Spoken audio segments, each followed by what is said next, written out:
Hey everyone, and welcome back to Dallas Cowboys coverage. It's been a while. Just been super busy. There's a lot going on, and then I got my wisdom teeth removed, so just bear with me with that. But just I'm happy to be back, and there's a whole lot to talk about. So bear with me. This is probably going to be a longer video, so sit back, relax, and let's get into it. So first, briefly, I want to talk about just go back a little bit to the Bills and the Dolphins games, just because I didn't get to do videos for those. I'm not going to talk super in depth just because those were some frustrating ones. But I think, it was just the Bills one was really bad just because nothing got going. It was just really frustrating all around. I think, with the Dolphins game, you came back with a lot better effort. Still couldn't get the job done. The Dolphins just unfortunately got the ball last and they walked it off. So two, just I think, the same thing. The good teams on the road couldn't get it done. So obviously, I wish, we could have taken care of at least one of those games just to kind of get that, out of their heads of the road thing. So unfortunately, couldn't get that done. But I think it's just, be putting that behind you and then just kind of, just focusing on going forward with that. So obviously, those were two tough teams. And I think more than anything, the hardest part of that was just kind of knowing, like, all of a sudden now, your chances for winning the division are gone. Well, maybe not. So I think that was just what was really frustrating, at least, just looking back, just kind of was like, okay, now it's like, obviously you want to come back against the Lions, but it's just like, are we, what are we really playing for? Because, the division at this point looks out of reach as the Eagles need to lose to either the Cardinals or Giants. Fast forward a week, let's get into the Lions game, and then I'll talk more about all the playoff scenarios because a lot has changed and a lot of unexpected but good change happened. So, gonna break that all down in a minute. But first, I do want to talk about the Lions game because obviously there's a whole lot to unpack there as well. So here you're back at home, home sweet home where the Cowboys just know how to win. And a win is a win, is what I'll say about that game. After everything, they got the job done, so I'll give them credit for that. CeeDee Lamb absolutely went off over 200 yards. I mean, if you had him on your fantasy team, maybe you won your championship because of it. He was absolutely incredible. I mean, he has just been on a tear lately, and this season, he is now just shy of 1,700 yards. He's up there, I think, at 642. So second in the league only to Tyreek Hill. He has just been amazing. I mean, it was just what he's done. I think, at the beginning of the year, just Richard Sherman saying he's not a number one receiver. I think there have been talks of, CeeDee Lamb's been good, but he hasn't quite been that great number one we were expecting. Well, no more of that. He's now a top, 5 receiver in the entire league this season. He's been top 2, at least if you're looking at yards. He's just been so good, proved all the doubters, proved all the haters wrong, and he has proved that he is a true number one and proud member of the 88 Club. He's been amazing. So just big shout out to him. And the offense, obviously, I think outside of him, hopefully you want to see maybe a little more. Brandin Cooks had a solid game as well. Once again, just a no-show from Michael Gallup. We've talked about it before. It's just frustrating. I'm not going to get into it again. The offensive line play was okay. I think obviously the Tyler Smith thing hurt a little bit. Tyler Bass played pretty solid in replacement. But the offensive line, I think in terms of pass blocking, has really been good this season, especially now that it's been healthy. Why they have struggled to run the football, I'm not sure, honestly. I mean, I think it's a combination of the line just, not being its best with run blocking. I'm not exactly sure why. I think, your edges, especially on the right side, Terrence Steele just has not been what you want this season. And then Tony Pollard just unfortunately has not been able to fill the role that we were expecting him to. Obviously, I think he's probably been one of the biggest disappointments this season. So that's just something that, I've been hoping and hoping that will kind of get going and get fixed. But I'm just afraid that this is just going to be a below average running team. And that's something that, fortunately your passing game has been able to make up for. But when you talk about a deep playoff run, obviously you don't need an elite running back necessarily to do it, but to establish a running game, I think would really, really be big for this team. I hope maybe next week against the Commanders, against a weaker defense, they can maybe just kind of get that going just to bring some momentum into the playoffs. I think Tony Pollard has looked better in terms of speed. I think he's fully recovered now, but unfortunately just has not quite been the same player.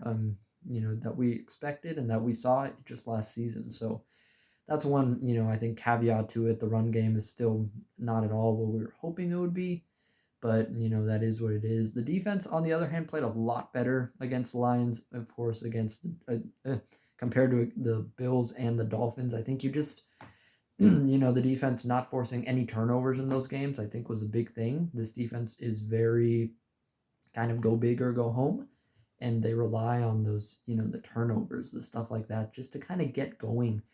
And I don't know if it's just a morale thing or what it is exactly, but I think, once they start creating these big plays, these turnovers, sacks, it turns into a different unit. Like I've said before, when this defense is at its best, it's a championship caliber defense.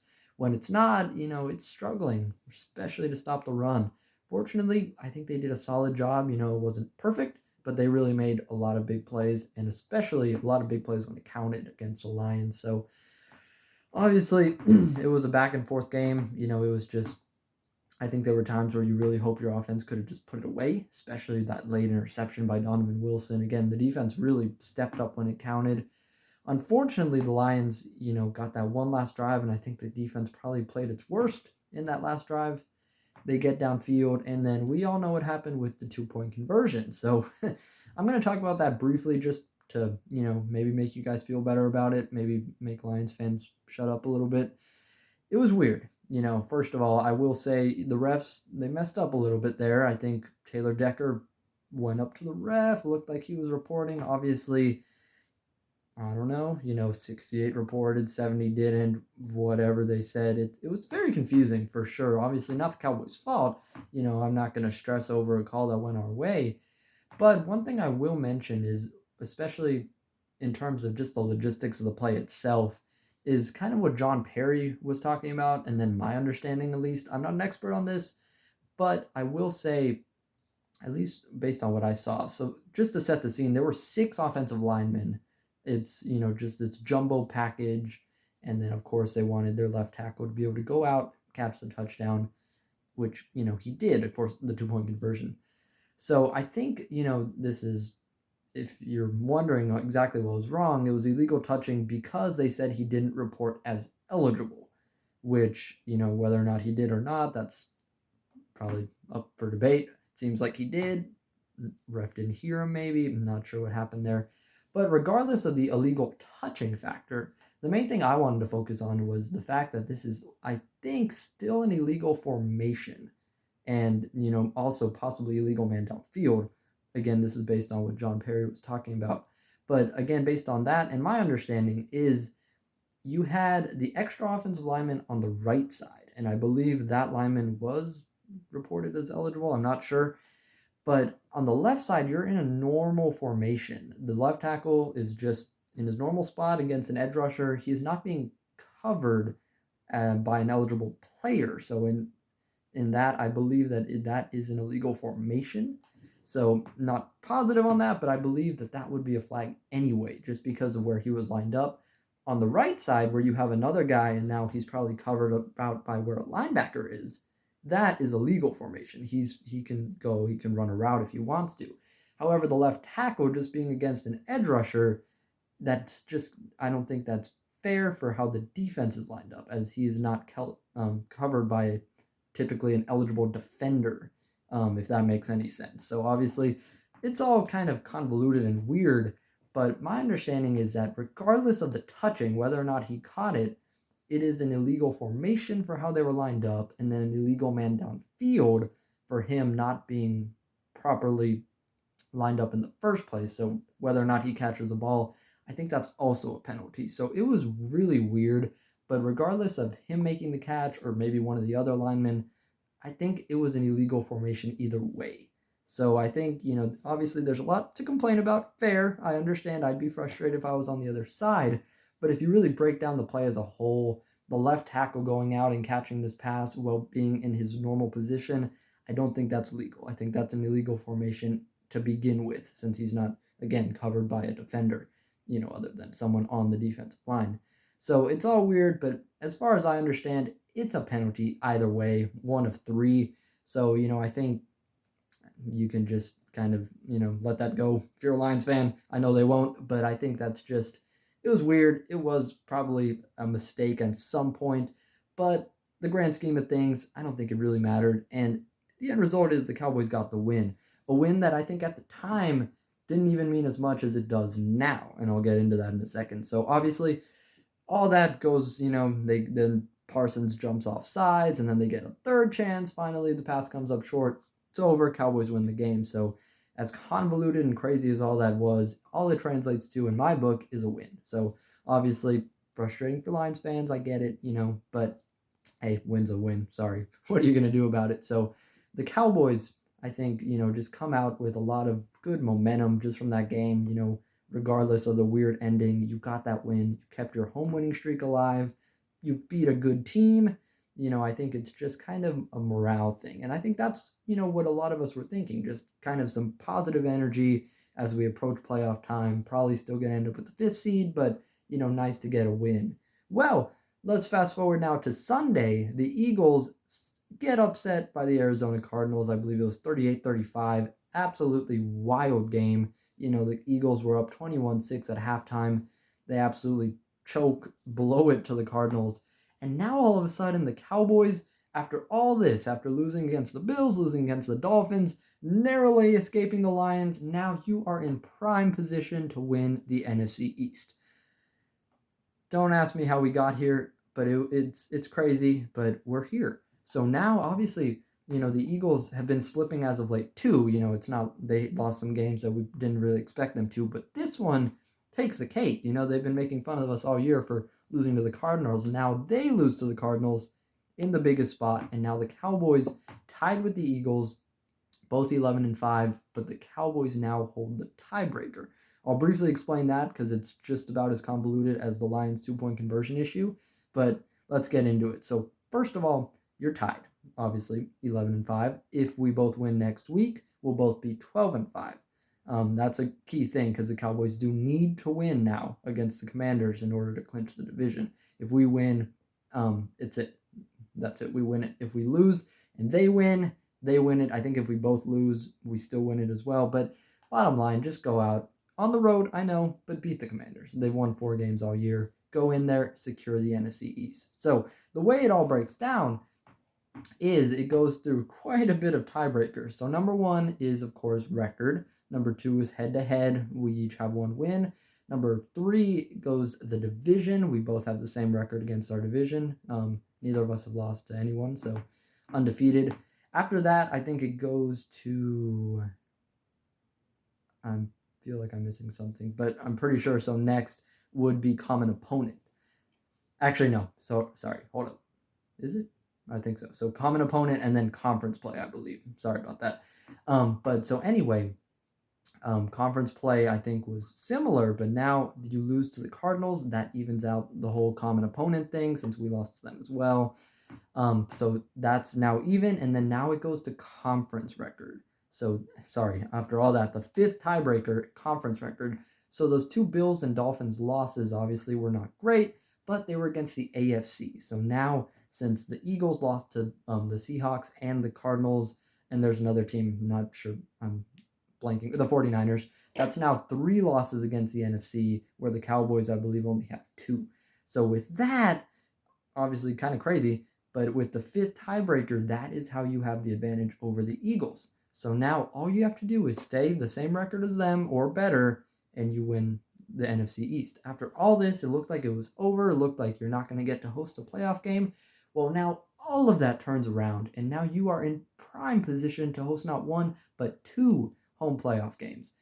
Absolutely incredible turn of events, and this is absolutely huge for the Dallas Cowboys. I mean, this is, to me, a game changer for your entire playoff run. I don't know what the Cowboys' issue is, but they just cannot win on the road.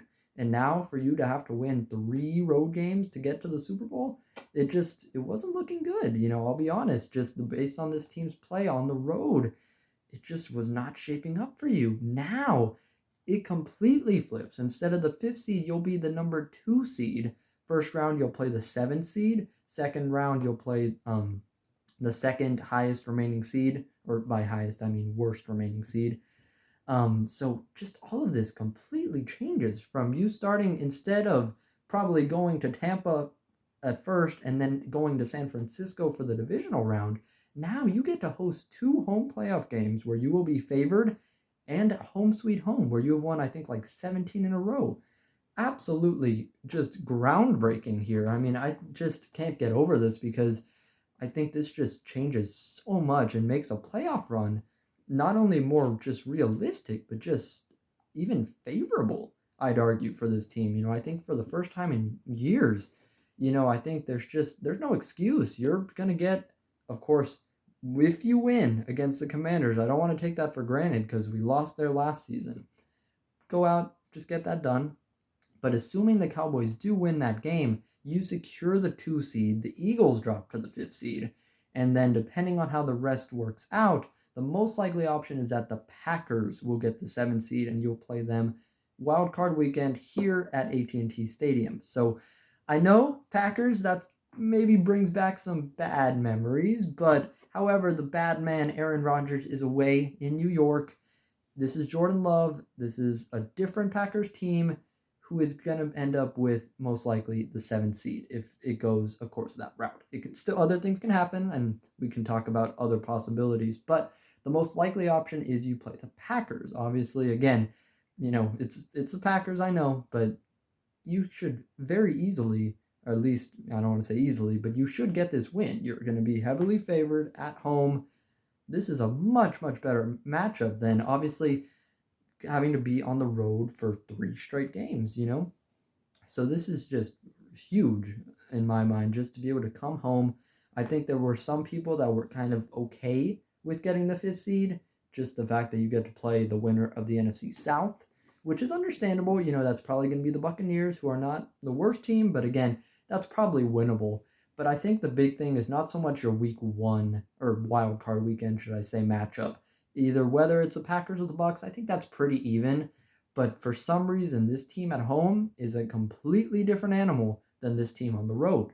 So that's why I think just being at home, regardless of opponent, is just an absolutely huge thing for the Dallas Cowboys. You've beat good teams at home. I think they can continue that into the playoffs. A playoff atmosphere at AT&T Stadium, I like our odds. I think this is just such a huge thing for the Cowboys. Thank you, Arizona Cardinals. As much as, hated you guys beating us earlier in the season, you beat the Eagles and set up the Cowboys to win the NFC East. After all this, the NFC East curse, stays going. No team has won consecutively since, I believe, now 2003. That's before I was born. So it's been a while since a team won the NFC East in back-to-back seasons. It was looking like the Eagles were going to do it this year, but the Cardinals, and now hopefully the Cowboys, have other plans, as it looks like the Cowboys now, barring, of course, just got to get that win against the Commanders, are going to be your 2023 NFC East champions. I mean, it's crazy. I just think the turn of events, and again, not trying to jinx it. I don't want to assume anything until the game against Washington is done, but man, you're in good shape right now. And I think that just truly changes everything for this team. So let me know, your excitement factor. If you told me 2 weeks ago that we'd win the division, after those 2 losses, I'd say it's just not going to happen. But look how the turns table. It's incredible, and I'm just so excited because, just being at home, it's been a blessing for this team. So I just want to look at the possible playoff matchups. And I will say, it seems like the stars are just kind of aligning this year. I mean, you are going to have a chance for a true redemption run if everything goes, of course, as planned. Obviously, there's 1 more week, so things can still change. But if the season ended today, you would, of course, first play the Packers here at AT&T Stadium. Then on to divisional round. Obviously, it depends on what happens, but most likely you would end up playing the Philadelphia Eagles. The 49ers would play the worst remaining team. You play the second worst remaining team by seed. So since the Eagles would most likely come out with the 5th seed, you're probably going to be playing the Eagles, almost certainly, unless they were to lose, because just the 49ers being the number 1 seed, they'll probably play the weaker team. So it's obviously, there's still a lot that could change. And even with that, I'm thinking just because them being the 5th seed, the 49ers could even potentially play them So it's, there's a lot obviously to unravel there, but just the fact that you'll be at home favored, I think that's just such a huge thing for this team. I mean, I just don't think it can be understated. So, yeah, I was thinking the Eagles would be the most likely matchup, but now I think about it, it might actually not. Just because the 49ers are going to be playing the worst remaining seed, as long as there's not an upset with either the Rams, who are likely to get the 6th seed, beating the Lions, then, of course, then you'd play the Eagles because the Rams would play the 49ers. If that doesn't happen, if everything goes, say the Lions beat the Rams, you beat the Packers, the Eagles, let's just say they beat the Bucks. If they're the worst remaining seed, they actually have to go to San Francisco to play the 49ers. If you can get one of those teams eliminated against each other, that would be huge as well. So that's a big thing right there.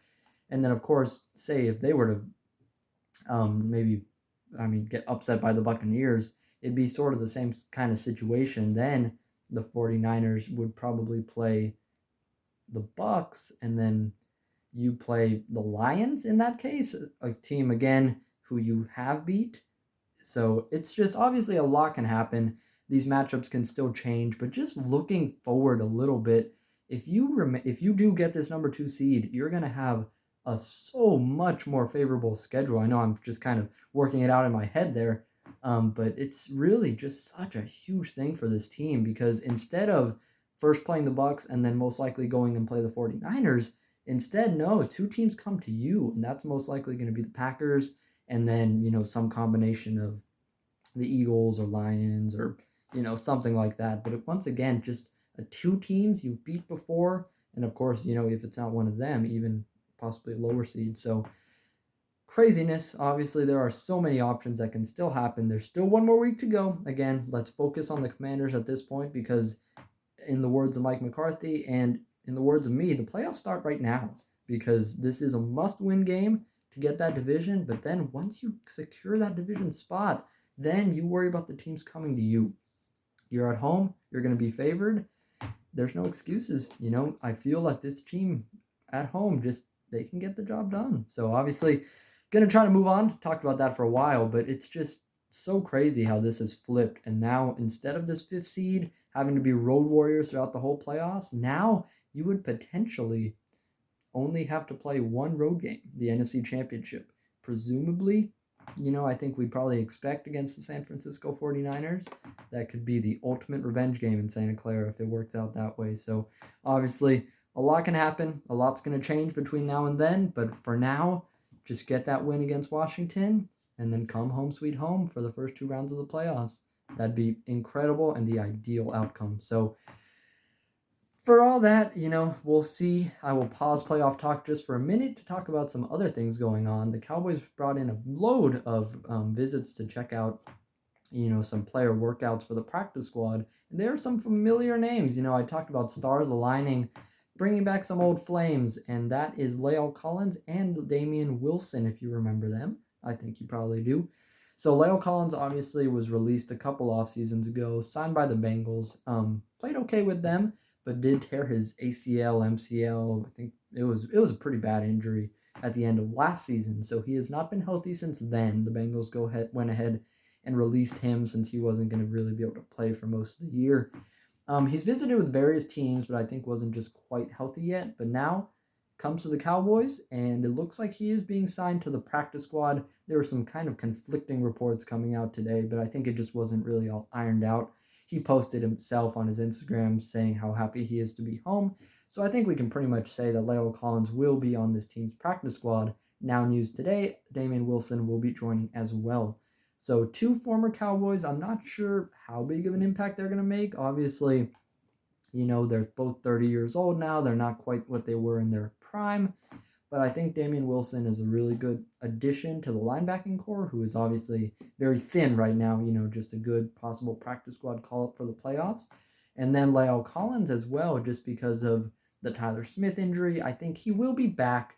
I don't think he'll play next week, but I think he will be ready to go against the playoffs. If you didn't hear, he tore a ligament in his foot, which sounds really bad. However, it was a full tear instead of a partial tear, which again sounds bad. But somehow how that ligament works, I'm no doctor, but apparently it just sort of relieves stress, so they're able to play through it with a full tear rather than a partial tear. So don't ask me how that works, but I'll take the good news, and it looks like he will be set to play against, probably our first playoff matchup. I think they said he has a chance to play against Washington. I think it'd be best just to let him rest, but either way, La'el Collins is a great depth option for that, as well as right tackle. Obviously, Terrence Steele has struggled this year. I wouldn't expect him to get benched or anything like that, as some of us would probably like to see. He's coming off that, his same injury, same type of injury as Terrence Steele, La'el Collins is. So I think, he's going to be probably a little bit rusty. It's going to take a little bit of time to get into full football shape, but he's been working. I think he's almost ready to go. So I think this is a big, just really good depth option. I'm not sure if he plays. I'm not sure when he plays. I'm not sure if he plays at all. But I think it's just a good thing the Cowboys are doing just to get depth in there, because if La'el Collins is half of what he was back with the Cowboys when he was in his prime, I think I'd rather see him out there than Chuma Edoga. That's just my thoughts. So obviously, Tyron Smith has dealt with injuries. Terrence Steele has struggled. Tyler Smith's dealt with injuries. Someone that's versatile, has guard and tackle experience. I love this signing. One of Dak's good friends, too, from a couple, from the team. I think La'el Collins coming home, it's a great thing. Just, familiar face, good depth. I think it's a solid addition. Same thing with Damien Wilson. So those are some practice squad signings. In addition to that, I guess that was the main thing there. So they brought in 2 other players. I have to check their names. It was a wide receiver and running back. I'd have to pull it up. But 2, I think, young guys. One's a rookie. One, I think, has played 1 year, I think. So obviously just depth guys there, but you have signed now 4 new practice squad players. So some guys will have to go. I haven't announced those moves yet. When they do, I can update that. But just for now, I think the 2 big names, obviously, that you guys are hearing about, La'el Collins and Damien Wilson, happy to have them back in a Cowboy uniform. We'll see, of course, what kind of impact they make. I don't expect either one of them to just go out and be starting all of a sudden, but I think they're really 2 solid depth, character, just, familiar face, good options. So I think as far as practice squad signings go, that's about as good as it gets. So happy to welcome them back to the team. I know it's been a long video. I thank you guys for hanging with me. Right before we do finish off, there's one more thing I want to talk about. Pro Bowl. They just announced the Pro Bowlers, so just going to go through the list of that. Dak Prescott made the team. Brock Purdy started over him. Not sure how I feel about that. I think Dak is the better quarterback, but we'll take it. It's okay. I hope none of these guys have to play in this Pro Bowl anyway. That's my hope. So I want to see us in the Super Bowl. They can take the Pro Bowl off. But as far as selections go, happy to see 7 Cowboys, I believe, made it. I'll have to check. But it was Dak Prescott made it in. CeeDee Lamb, as it should, made it in. He is a starter. Zack Martin made it in. One key snub I will mention is actually 2 on the offensive line, is Tyler Smith and Tyron Smith were left out. I absolutely disagree with that. Tyler Smith, I understand he's still a younger name. I think it's sometimes a bit of a popularity contest, but Landon Dickerson made it over him. I'm like, Landon Dickerson is solid, but I think Tyler Smith has had a better season overall. Tyron Smith, though, not making it, to me, is blasphemous. I mean, I know he's missed a couple games due to injury, but he has had his best season in quite a few years. I mean, he has looked like, vintage, prime Tyron Smith at times this year. When he is healthy, we know he's a great player, but I just want to say his performance this season has been absolutely incredible. Throughout the entire year, only 3 penalties, 1 sack allowed. It happened last week. It was against Aiden Hutchinson, but just absolutely insane production. I mean, if you look at the other guys that made it, Trent Williams, I understand, only 1 sack. He does have 0 sacks, excuse me. He does have 9 penalties this season, so I get it, though. He's a Pro Bowler for sure. Lane Johnson, good player. He's allowed 3 sacks, though, has 6 penalties. And then Penei Sewell, again, has had a really solid season as well, but I think has allowed 1 sack. I think 6 penalties. But just again, just looking at, the run blocking, all that, all together, Tyron Smith is a very good player. And just 3 penalties all year and 1 sack allowed, to me, I don't know how that's not a Pro Bowler. I'll fight you on that one. I think DeMarcus Lawrence was another possible snub. I talked about Tyler Smith, but Tyron Smith not being on the roster to me is absolutely atrocious. So I think he probably will be added, obviously, when guys opt out and, you have to replace players for injury or various reasons. I'm sure he ends up making this roster in the end as a, injury replacement or something like that. Something always happens, so I'm sure he'll end up on the team. But to me, it was just a ridiculous snub for sure. Moving on to the defense, Micah Parsons did make it. Awesome there. Duron Bland as well. And then on special teams, both kicker and punter, Brandon Aubrey and Brian Anger made the Pro Bowl. Very well deserved by both of them. They've really been solid all season long. So once again, congratulations to them for making the Pro Bowl. I hope none of them play in it. That's just my thing. I'd rather be in the Super Bowl. But just regardless, congratulations to them. So thanks again for watching. We're at like 30 minutes here, so I'm sorry this was a long video. But if you stuck around, thank you so much. You are a true listener here. So thanks again for watching. Feel free to like the video if you enjoyed. Subscribe if you enjoyed content and want to see more of it.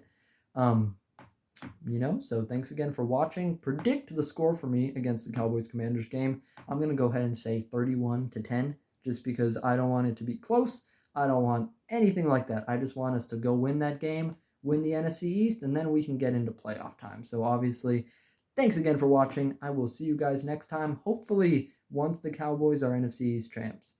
Let's go, Cowboys. Thanks again for watching. See you guys next time.